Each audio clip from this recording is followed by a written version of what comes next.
cuarta parte se dice católicos, y va a Estados Unidos, un país donde poco menos de la cuarta parte se decía católicos hace 7 años, o 8, pero el 2014 esa proporción había bajado a poco más de 20%, o sea, 2 países en donde la tendencia, digamos, es menguante dentro de la feligresía, y donde se espera que la visita del Papa ayude a atajar esa tendencia.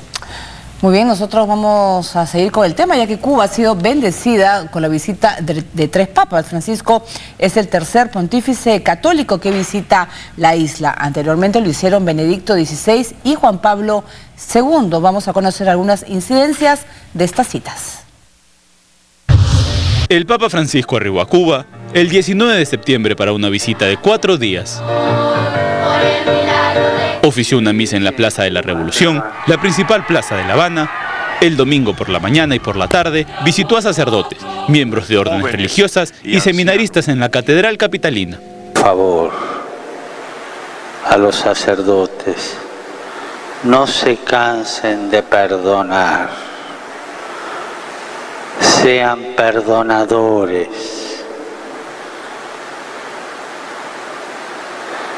No se cansen de perdonar, como lo hacía Jesús.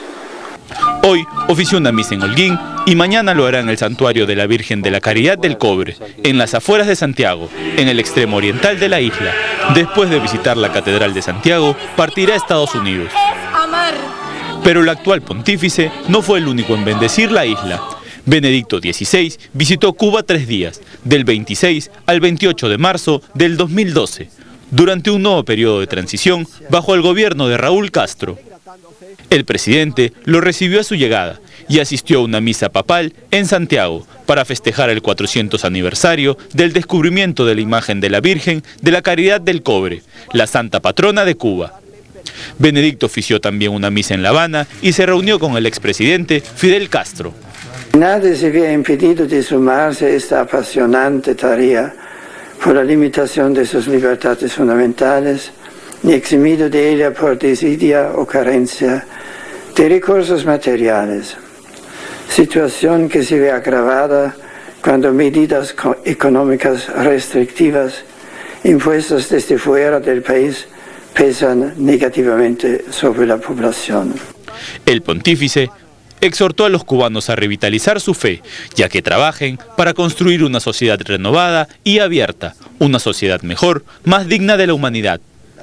El llamamiento lo hizo en Santiago, la segunda ciudad más importante de la isla, y de donde son oriundos los hermanos Castro.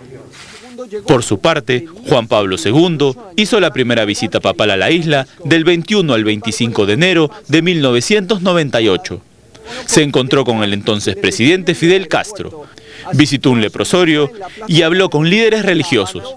Ofició misas en las ciudades de Santa Clara, Camagüey, Santiago y La Habana, en la Plaza de la Revolución. A un costado de la Biblioteca Nacional, que se encuentra junto a la plaza, se erigió una gigantesca imagen del Sagrado Corazón de Jesús para que sirviese de fondo al altar del Papa. Yo soy contrario a los aplausos, porque cuando aplauden, el Papa puede un poco reposar. La visita de Juan Pablo es considerada un paso importante en el proceso de apertura gradual que desembocó en la reciente reanudación de relaciones con Estados Unidos. Durante un discurso, Juan Pablo II dijo su recordada frase de que Cuba debía abrirse al mundo y el mundo abrirse a Cuba. Y bien, y muchos recuerdan al hoy santo Juan Pablo II como el Papa peregrino, luego de visitar 129 países en su prolongado papado. Este precedente ha dado ejemplo a los sumos pontífices a dejar Italia más seguido, como es el caso de Francisco, que en su gira histórica a Cuba y Estados Unidos, lo sorprendente es que Pablo VI es el primer papa en dejar Italia desde 1809, el italiano que asumió el papado en 1963 y culminó en 1978, fue además el primero en visitar el hemisferio oeste, África y Asia. En general, desde Pablo VI, los papas han realizado varios viajes en su labor de evangelización. La única excepción es Juan Pablo, quien apenas fue cabeza de Iglesia Católica por 33 días en 1978 y precedió a San Juan Pablo II. Muy bien, estábamos viendo pues las imágenes de la visita tanto de Benedicto XVI como de Juan Pablo II a Cuba. Bueno, si bien sabía todo el cariño que se le tenía a Juan Pablo II, Francisco es distinto, ¿no? Es una... yo creo que es una imagen muy natural de simpatía. Dicen que en Estados Unidos lo han comparado con los Beatles, de su visita. O sea, no es por el lado religioso, sino como personaje, ¿no? Como personaje que merece la atención y que todo el mundo quiere conocer, todo el mundo quiere escuchar. Sí, bueno, Juan Pablo II era más controversial en ciertos temas. Por ejemplo, era fuertemente anticomunista. Francisco es más sutil cuando se trata de temas políticos. Y si bien ha habido muy poco, si algún cambio doctrinal en la Iglesia desde que él es Papa, al menos ha habido un cambio de actitud. Por ejemplo, la Iglesia se sigue oponiendo y se seguirá oponiendo, digamos, por un futuro lejano probablemente, a la posibilidad de un matrimonio entre personas del mismo sexo, pero llama por lo menos a respetarlas y tener compasión, no tener una actitud, digamos, más bien condenatoria, que solía ser común en muchos representantes de la Iglesia hacia estas personas por su opción sexual. En ese sentido, hay cambios fundamentales de actitud, pero no, curiosamente, de fundamento doctrinario. ¿Tú crees que pueda superar a Juan Pablo II, Francisco, con el tiempo? Nuevamente es menos controversial, pero además Juan Pablo II, después de su pontificado, ha sido objeto de críticas muy severas por su actitud ante los temas de pederastia y corrupción dentro de la Iglesia. Entonces su imagen ha sido manchada por ese tipo de críticas, algunas de ellas, en mi opinión, con asidero. Hasta ahora no hay absolutamente nada similar en el caso de Francisco.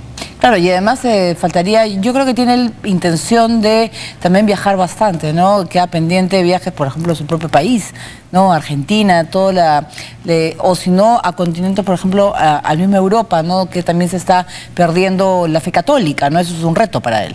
Y bueno, tiene 78 años, o sea, no es joven, creo que solo tiene un pulmón, hasta donde recuerdo, pero sin embargo está en un estado físico envidiable para una persona en esas condiciones. Muy bien, nosotros vamos a hacer, Farid, una pausa, vamos a regresar con información de Turquía, ya que centenares de refugiados han iniciado una marcha desde la estación central de buses para pedir a la policía que los deje ir a la frontera con Grecia. Volvemos.